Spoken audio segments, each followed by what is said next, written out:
So, secrets to emotional regulation. As a man, that is one of the best skills you will ever learn in your entire life. See, we're moving in a new world, and the way things used to be isn't working anymore. You can't be a Steve Jobs freaking out on your employees, going hard at them and yelling at them and screaming at them. And there was a lot of success built in Apple because of that, or many other successful businesses that have folks at the helm like that. That worked for a while. It's good to put people in those scenarios where you're really pushing them. It's really pushing them. They feel pressurized. Pressure creates diamonds. There's all of that, and we have become more sensitive. And it's looking like the next generation, Generation Z, may not be into that. They may switch up the entire way of looking at work and how we do work. And the advancements of technology is also going to be the same thing. These things may not work anymore. It may work for certain companies, it may work for certain industries, but for the most part, it ain't gonna work anymore. See, we live in cycles. There may be a cycle where after Gen Z, Generation Alpha or whatever generations come after that, it may go back to that depending on where the world is. But for the most part, it might not. And more and more leaders are becoming more compassionate. They're becoming more understanding. Even through many of these layoffs that are happening, or 2020, you see things like the example of Airbnb and that leader, Brian Chesky, and what he sent out when he had to lay off employees during the pandemic, and how compassionate that note was. And he talks about it on I think Diary of a CEO podcast, how difficult it was for him. He showed emotion, and he was honest about it. He was very vulnerable. And I'm not saying you need to be like this all the time as a man, but it is one of the skills that are necessary in today's world if you want to create a better world, a better society. Because, yeah, while that worked and that created amazing products like the iPhone, which is a hit or miss, is like, yes, it's good because it created so much connection, but it's also bad because of what it's doing to children's mental health. So, but we live in a free society, so totally use it.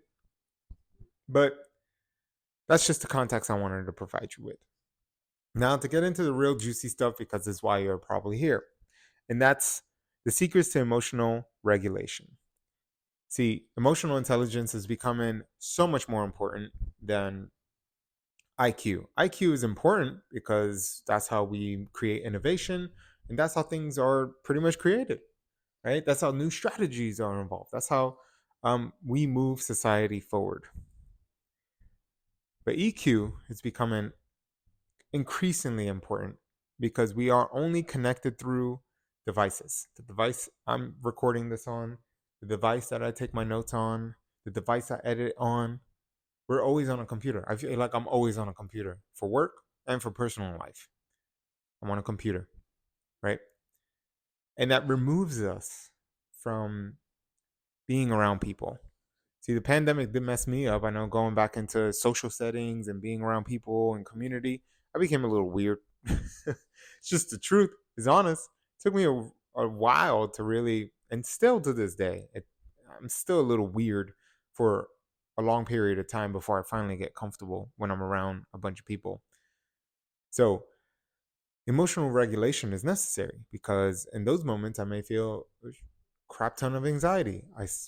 I struggle with that, and it's only because I think about the future all the time. I created a video on why we have anxiety some time ago, and it's because of future thinking most of the time. Future thinking, you're thinking about how someone's gonna judge you or look at you because of the thing you're doing now. That's future thinking. You're thinking about the money you might make next year or not make next year and what that may entail. There's always something that you're thinking about that's over there. So, ways that I handle these moments of that I have to regulate my emotions, whether it's anxiety or it's anger or it's sadness. This needs to come out. I mean, the body keeps the score.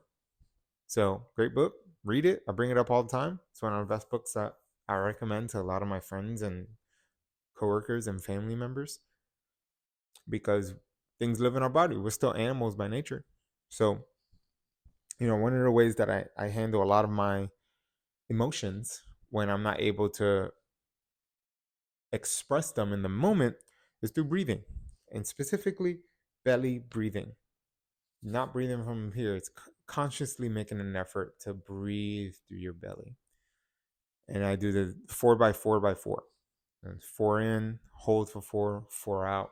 I do it about 7 to 8 times to calm down my nervous system. It's been proven. The Navy SEALs use it, and things like Wim Hof method. If you want to calm yourself down, slow breathing is important. A longer exhale is important. It's more important than the inhale. You want to focus on the breath. And it may take a lot of practice to breathe, especially if you've been a breather up here. That means you probably have a lot of anxiety and you hold a lot of energy in this specific area. You want to breathe out. It's like, no matter if you have a six pack or anything, your belly is going to look like a big guy because you're breathing through it. But breath is number one, right? Number two, you need to do something that can express anger in some shape or form. I love jujitsu because you are pretty much exhausting yourself. Anger is a very potent energy, and you can utilize and transmute it into work. This is how a lot of people became successful. Think of Michael Jordan. When people used to talk crap about him, when people told him he couldn't do it, that fueled him to be the best that they were ever was. Right? Many other basketball players and sports folks have done the same thing. So anger, you can transmute it into your work, and you can transmute it into some physical activity like Brazilian Jiu-Jitsu, like Muay Thai, MMA. I would say as a man, you should learn how to fight anyway. So get after it if you can afford it. I know those gyms can be quite pricey. And if you can afford it, maybe go to a rundown boxing gym, maybe volunteer your time to see if they could make a deal with you. There's always a way. Um, or hopefully you may have a friend that may have a garage with a punching bag in it, and you can utilize that and buy some, cheaper gloves on Amazon or something to just punch something out. Learn the technique through YouTube, whatever you need to do if you're not making the money to afford like a MMA gym, which I know can go upwards of $200 if you go to a nice one. So I know I used to pay like 180 a month for one of my jiu-jitsu gyms because they had an actual gym in it too. So find something physical to do that's not just working out, because I think working out is just minuscule when it comes to expressing the energy of anger. So something physical. Now sadness, unfortunately, as men, we've been taught not to cry. Still to this day, don't cry, don't weep, don't show emotion, blah blah blah blah blah. Again, you're human. Maybe you don't cry as much as a woman because hormonally and depending on the time of the month for them, they may be more emotional than other times. This is why women cry more, just because of biology. It's just, they have an easier time of letting it out. And for us men, sometimes we may feel it, but it gets stuck somewhere because you were taught not to cry. Maybe your parent said stop crying when you were a kid a lot. So you learn that, and then it lives in your body.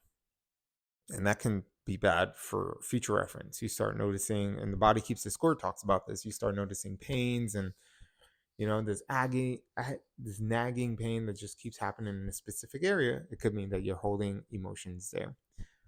So we say force a cry. Force a cry. What made you cry back in the day? Sometimes it could be a specific movie, a specific TV show, even a video game. I've cried in video games like God of War. The newest one with father son dynamics, and I've cried through movies, TV shows. There's things that made me cry. What's great is that you can literally type in Google, make me cry, and there were videos that pop up. See what affects you. I know it's weird, but this is something you do alone if you want. You could do it with someone else. I was watching a TV show a few months back on Apple TV called Shrinking. And one of the therapists in there talks to another character because they're going through something. I don't want to spoil it. They're going through something, and they're like, "You haven't have you cried about it? I haven't seen you be emotional about this situation." And the character was like, "No." And he recommended. He's like, "This is what I do. 15 minutes a day. You listen to the saddest song you have for 15 minutes on repeat, and you just cry. You just let it out, and you do that." As men, sometimes we cry out of anger, or punch a pillow, punch a punching bag if you can, right? Don't hit anyone. Don't hit your pet. Like, don't hit yourself. Don't do anything to yourself. Let it out on something that is an inanimate object. But some of us have more anger than others. And another way I like to regulate is my emotions. It's just I'm so lucky to have men in my life who are also emotionally healthy, because they won't make fun of me if I'm going through something emotionally and I need to cry on the phone with them or in person. I've had grown ass men hold me because I needed a moment. I had a moment of weakness. I needed to let it out. And once it's done, I feel better. And they're like, "You good, brother? Like, what else do you need? Here's some water." They're being very, very compassionate, very open, and understanding that that happens. We were in tribes back in the day. I'm sure these moments came up for men. When you're out on the hunt and you're tracking an animal and it goes into the night and you sit in a fireplace, and maybe dude was having an issue with his wife back in the tribal camp, or he had an argument with another villager, or whatever the case may be. I'm pretty sure when they were in that camp and they're sitting around the fire and they're talking about their things, yeah, they may be joking, they may be playing around, but I'm pretty sure they also took that time to just let it be. So, um, those are just 4 ways that I've handled my emotions: through breathing, through fitness, and movement. Um, and there's an aspect of it that's a bit more complicated, but it's also dependent on how you eat. How much sun are you getting? Are you walking every day? Are you getting enough sleep? All of these things also matter when it comes to emotional regulation. So get your 7 to 8 hours of sleep, whatever you need to feel at your best. Some people require less, some people require more. And make sure that you're eating whole, nutritious foods. Forget a diet, just eat foods that come from the planet and meat. Like, this is sourced from the planet. And making sure that we move our bodies, because we were meant to move.